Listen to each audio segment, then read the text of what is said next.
My name is Noreen Renfree, and I am one of Robert's sisters-in-law.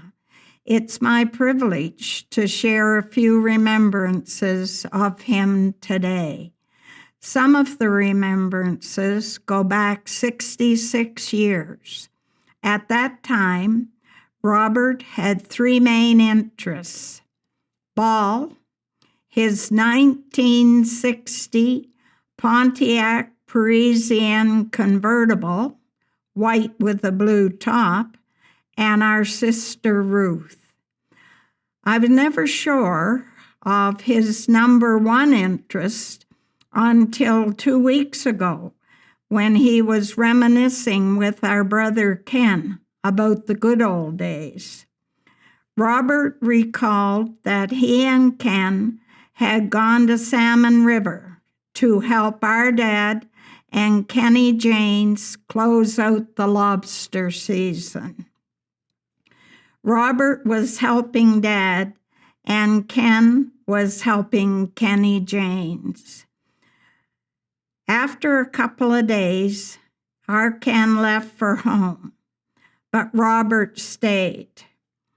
When Robert was talking to Ken about this a few weeks ago, he made the comment, "Well, it was okay for you to go. You had nothing to lose. I had to stay the full week with Lee because I want to marry his daughter." So we now have concluded that Ruth was number one.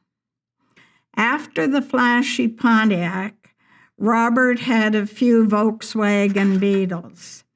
Every fall, he used to put Vaseline on all of the chrome bumpers so no rust would occur from the road salt. Now, who does that? No one except Robert. He was the master of preventive maintenance. It didn't matter if it was his machinery, if it was painting his house, if it was mowing his lawn. Everything Robert had was in pristine condition.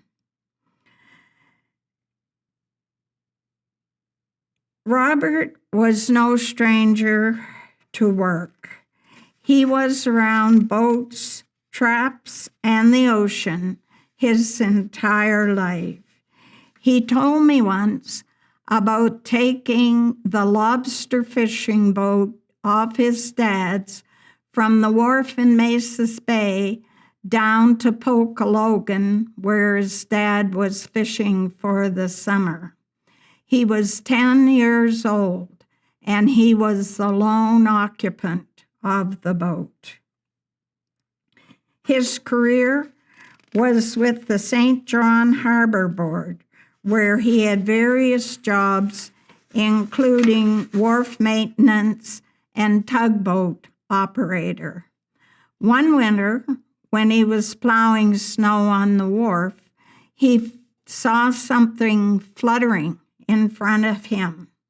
He stopped the machine and investigated.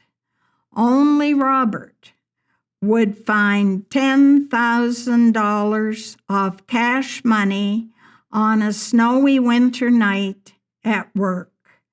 Being an honest man, he turned the money over to the RCMP.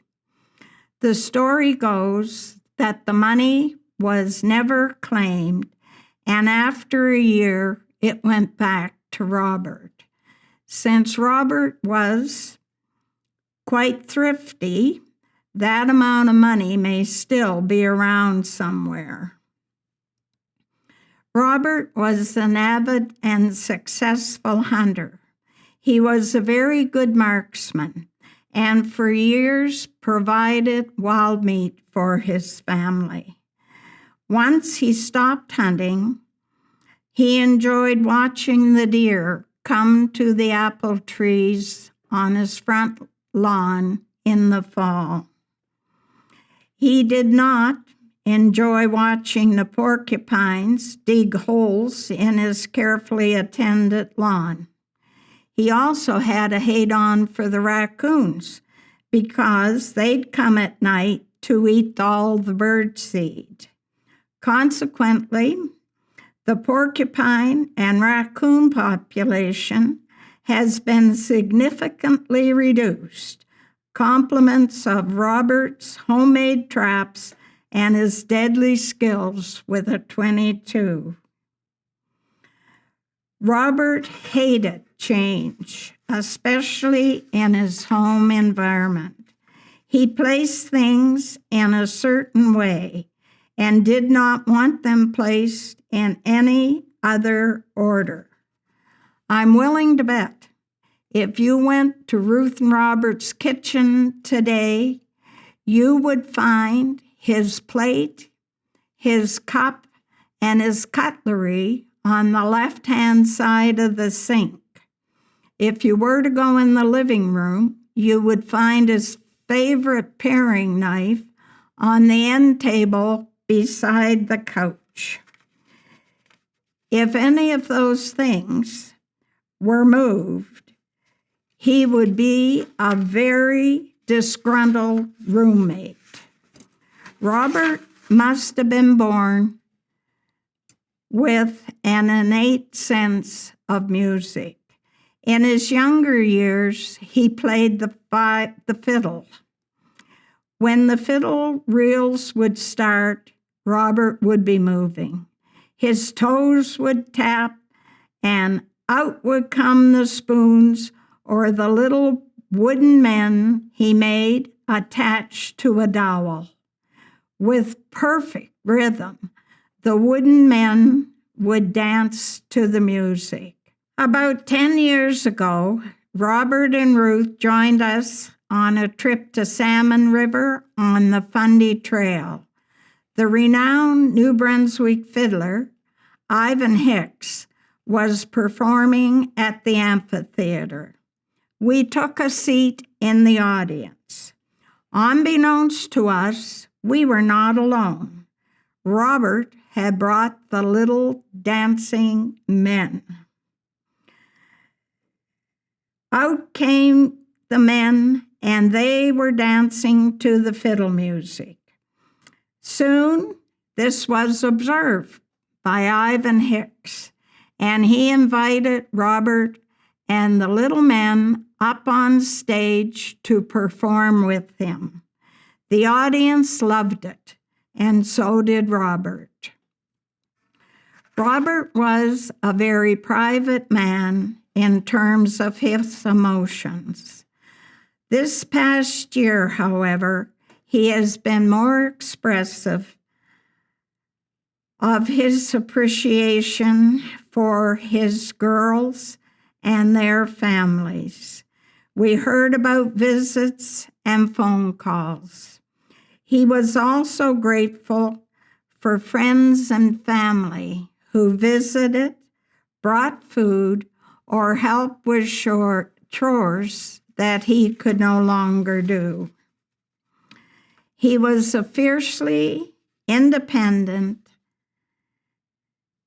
man. And in retrospect, his independence probably kept him at home longer than he should have been there.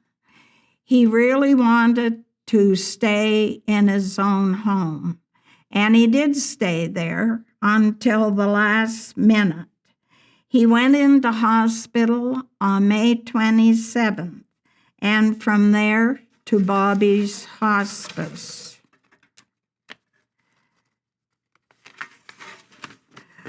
Robert was his own person.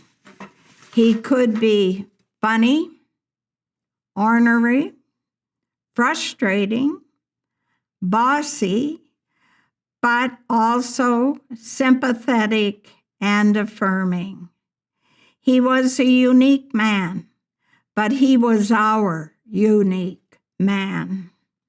We knew that he cared for us, and in turn, we cared for him, and we will certainly miss him. Our gracious God has given us the gift of memory. Embedded in those memories will be Robert's expressions. We can never forget. Imagine, well, and hot diggity dog. That was Robert. Also, we will remember his storytelling, his nicknames for people, and his love and care for Ruth in her final year of life. A number of people have asked Robert in the past little while if he was ready for eternity, and he assured them he was. May he rest in peace.